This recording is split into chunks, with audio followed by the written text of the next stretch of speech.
Another night, another special performance from my guy, Aaron Judge. Bam! 2 more clutch home runs to give Judge 57 on the season. Now just 4 away from the American League record. Also, bag it, Boston. This is a season for the ages. And you look at it, this is historic. This is special. I don't want to hear anyone spinning this thing down saying, well, home runs are in vogue, home runs are mainstream. This is what you call a season for the ages. Both home runs that Aaron Judge hit last night were game-tying home runs. Aaron Judge, when it's all said and done, is having one of the greatest seasons ever in American League history. What he's done since the All-Star break as truly a one-man band, considering the Yankees' awful record since the All-Star break. These nuggets of domination are remarkable. He could end up winning the Triple Crown. Number 1 in batting average right now is .319. This is, forget Shohei Ohtani, who is an absolute freak. This is a unicorn of a season. If you look at Major League Baseball home run rankings, Judge has 57. Next is Kyle Schwarber with 37. The last time there was a 20 home run gap and differential between number 1 and number 2 in the bigs was 1928. This is a legendary season. He's the MVP. Recognized, celebrates, appreciates Aaron Judge. All rise. The spotlight will most certainly be on the Chargers on Thursday Night Football against the Chiefs. And look, while LA is dealing with some pretty significant injuries, I still think they have a really great chance to get a win against Kansas City in Kansas City. Now, this is huge news. This is official, and it was official just a few hours ago. Keenan Allen, no surprise, he got hurt on Sunday, out. And Keenan Allen is a top 10 receiver. He's Justin Herbert's Linus blanket. He's got some of the best hands and one of the best route runners in the game. J.C. Jackson, questionable. You get the sense he's going to be a legit game-time decision. Jackson didn't play with the ankle, with the surgery in the preseason, didn't play in the victory against the Raiders on Sunday. But despite the injuries, the Chargers still have a great chance to beat Kansas City coming up on Thursday night. Justin Herbert is that guy. Justin Herbert is that special. Justin Herbert in this passing offense still has Mike Williams, still has Palmer, still has an offensive line that is revamped and really did an excellent job against Crosby, against Chandler Jones in week number 1, Austin Eckler, and this defense is remarkable. And I know that Kansas City has Patrick Mahomes, obviously, and a really strong offensive line with Creed Humphrey and company, but Mac was unreal. Bosa, unreal. That's not a fluke. Get used to this. There's a galaxy of defensive stars who all came to play in the bright lights week number 1. Now with primetime and with the game coming up on Thursday night, you know that Mac, you know Bosa, Derwin James, they're going to be foaming at the mouth for the opportunity to beat the Kansas City Chiefs. And remember, this is a Charger team that 1 year ago handed Patrick Mahomes his first ever loss in the month of September. Brandon Staley knows there's a bullseye on his back. There were a couple of games, big games obviously, Raiders last week, Chiefs tomorrow night, huge games for this football team, and also spots where Brandon Staley needed a victory to make up for what happened last year. The Raiders in the final game of the season, what a debacle that was. Remember at the end of last year in Los Angeles on the Thursday night where the Chargers grossly outplayed Kansas City? Staley was super aggressive, super crazy, kept going for it, and it cost his football team.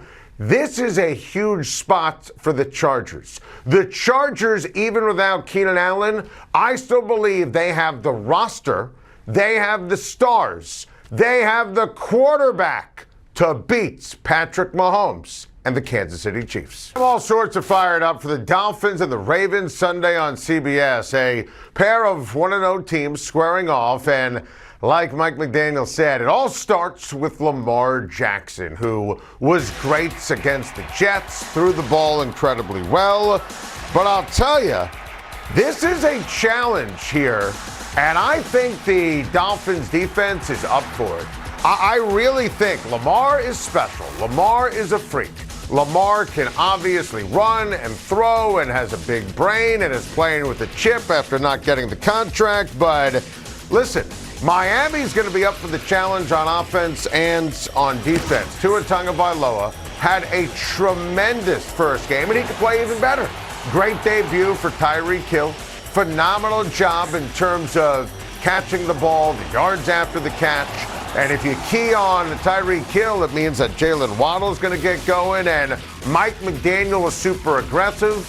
And this defense was flat out fantastic. And you look at these DBs, they've been successful against Lamar Jackson in the past. This, to me, this upcoming NFL Sunday, it's my favorite game. I think the Dolphins, I'm giving you an early prediction. I know Baltimore is an excellent team, great sports town. They're going to be fired up in Baltimore for the home opener. The fans are incredible. It's very difficult to beat the Ravens in Baltimore. There are some issues and concerns, injuries for the Miami Dolphins on the offensive line. I'm calling my shot early in the week. I think that Miami's better. I think this is one of those games where it can matter at the end of the season in terms of tiebreakers when the wheel stops spinning. I picked Miami to make the playoffs preseason, not Baltimore. I love Mike McDaniel. I think the Miami Dolphins can keep the good times rolling in what is going to be a classic coming up on CBS on Sunday. Time to shine. We've got your 7-team forecast ready to go with a Wednesday edition of Rain or Shine. We have 7 teams that made the playoffs last season that started 0-1. So what's in store for them coming up in week 2? Good thing we have the Rain or Shine forecast. Let's start with the Raiders. Forecast looking hot, hot, hot for Sunday against the Arizona Cardinals. I think the Raiders are going to dominate. I think the Raiders are going to be piping hot. This connection off to a great start. Derek Carr is not going to throw 3 interceptions against Arizona. Look at the numbers for Davante Adams. The chemistry is there. The numbers are there. And I think that when you look at week 1, it was to be expected. The better team won. Khalil Mack and company took advantage of the Raiders' weakness, the offensive line. Now, against an inferior team, I think Derek Carr, Davante Adams, the home opener, they're going to be piping hot. Chandler Jones against his former team with Max Crosby, sizzling. I expect the Raiders to win, and I still expect the Raiders to make the playoffs. How about the Patriots? New England better bring their umbrellas on Sunday against the Steelers, because this is going to be a disaster. This is going to be one ugly and rainy and absolutely putrid offensive performance for the New England Patriots against the Pittsburgh Steelers. And look, I know TJ Watt isn't playing. This offense couldn't function going up against the Dolphins. And this Steelers defense, listen, they're loaded. They're brilliantly coached. Obviously, Minkah Fitzpatrick flying around against Cincinnati. I think that on offense and defense, Najee Harris told me in that World Exclusive yesterday, he's going to play. I think Mitch Trubisky is better than Mac Jones. Pickens going to have a big game. Claypool going to have a big game. Johnson, Freiermuth going to have a big game. I think this is going to be the forecast not only for Sunday, but all season long for the New England Patriots. Love the Pittsburgh Steelers. The team that lost to Pittsburgh in week 1, the Bengals forecast calls for clear skies against the Cowboys. You want to talk about the gift of the schedule? Listen, Dallas is offensive on offense, and this was even before the news that Dak Prescott was not going to play. Now you're going to get a salty defense for Cincinnati going up against Cooper Rush.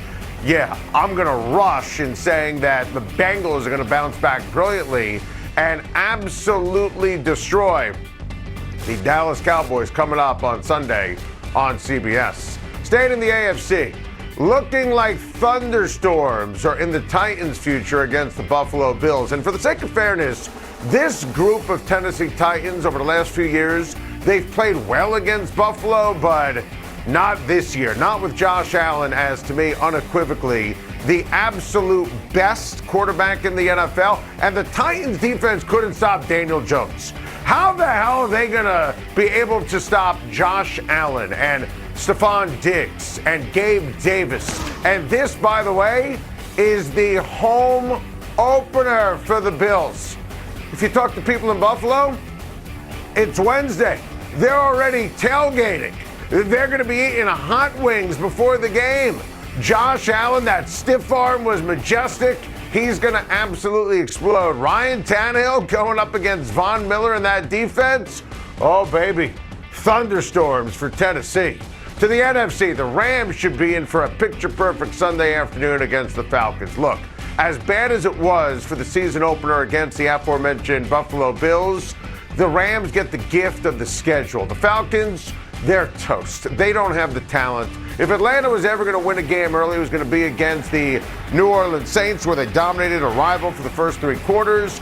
Cooper Kupp is going to eat the Falcons' defensive backs for lunch. Like, I'm talking about fork, knife, Hannibal Lecter style. This is not a fair fight when you look at the Rams going up against the Atlanta Falcons. My worry level, big picture for LA, scale of 1 to 10, it's a 0. Sticking to the NFC West, let's call it scattered showers for the 49ers against Seattle. Now, don't get me wrong. I like San Fran to win. I think San Francisco can win by double digits and cover the spread. I think San Francisco's defense will be remarkable, but Trey Lance? Nah.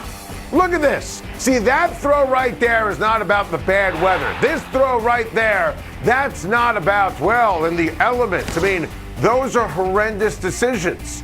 Oh, by the way, Elijah Mitchell is on injured reserve. So you're going to see some scattered showers, otherwise known as moments of futility on offense. And yes, I'll say it again.